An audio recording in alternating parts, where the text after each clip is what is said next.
Hey guys, what's going on? This is Cody, and today's video is all about the 4 key metrics that I use to invest and analyze investment real estate. And at the end of the video, I'm going to be sharing the 2 of these that allowed me to raise my first $250,000 just at age 19 and 20. And I'm going to be linking a calculator down below so that you can study and do the same. So with that, I'm going to share number 1, the holy grail of all finance is cash flow.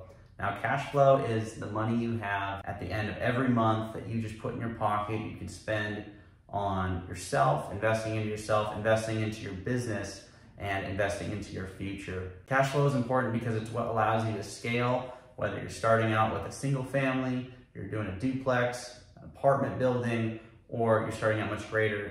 The more cash flow you have coming in, the bigger the leaps you can take on your next deal. Number 2, one of the other really important metrics that I follow as a real estate investor is I'm looking for appreciation. Now, appreciation is values of properties going up over time. Now with apartments, it's a little different, the space that I invest in. Apartment appreciation, the value is based solely off of 1, the location, and 2, how much money does it bring in after property expenses. Part of investing in the investment real estate is knowing who is going to be your buyer if you choose to sell this deal. Now, with a single family home, if it gets distressed, maybe a home flipper, maybe someone who's just trying to get some sweat equity. With 4plexes, it's going to be the newer investors. And once you start getting into the apartment space, whether it's 8plexes, 12plexes, or bigger, your buyer is going to be an investor, someone who's looking for that return. And so if we can increase those returns, meaning we're increasing the money coming in, whether it's raising rent, lowering expenses, however we can increase those returns, that's how we're going to increase that property value. And that's one of the ways as a real estate investor that I have been able to grow my wealth so quickly. Number 3, super important, and something that allowed me to legally pay 0 in taxes last year is what's called depreciation. Now, depreciation is the government's way of saying there's wear and tear on rental properties. There is wear and tear, and with that, you get to write off a portion of the property value every single year out of your tax bill. This is something that I have used on both of my properties that have allowed me to pay less in taxes, reduce that bill, and put more of that money towards investing into myself, investing into my real estate business so that one day in the future, I can be more generous with my time and my money. Now, number 4, super important as well, is called debt reduction. Now with debt reduction, typically in the beginning of our real estate ventures, we have to leverage. We have to take out a loan to buy the property if we can't buy it in cash.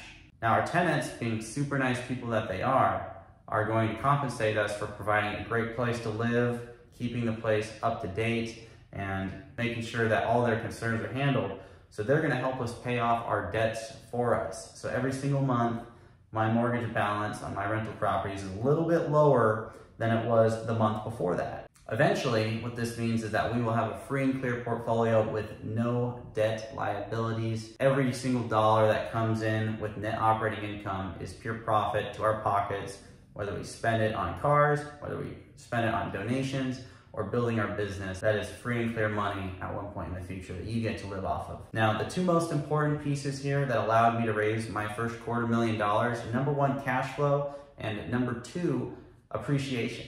Now with cash flow, I'm getting paid every single month. My cash accounts are going up every single month by a couple $1,000s. I'm just saving that money. I'm getting paid to wait for my property values to go up with appreciation. Now with apartments, your property value is based off of number 1, the location, and number 2, how much money it brings in to an investor. On my very first deal, I was able to find a property that was under rented.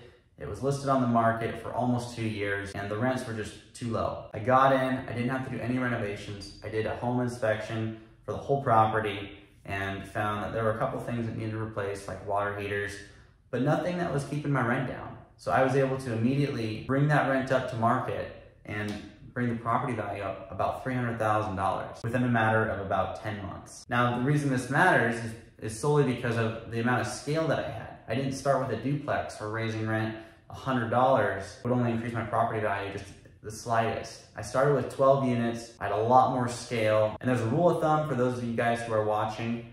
Every $100 that you can increase rent is going to increase your property value on a resale by $15,000. Now that is a conservative number. However, that is a metric that I keep in my mind for when I'm looking at deals. If I could raise rent just $100 on an apartment deal, I'm increasing that property value by $15,000.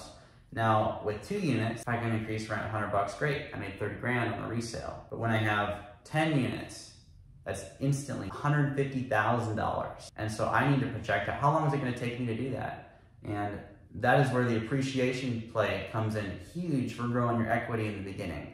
It's all about growing that equity piece so that one day you have enough to retire and live the lifestyle that you want to live. So with that, that is the end of the video. If you guys liked what you saw, please do let me know in the comments below. Subscribe if you'd like to follow the journey. And again, I did link a little calculator in the description below. If you'd like to check it out, that is something that I have used to pitch investors on raising hundreds of thousands of dollars for my deals.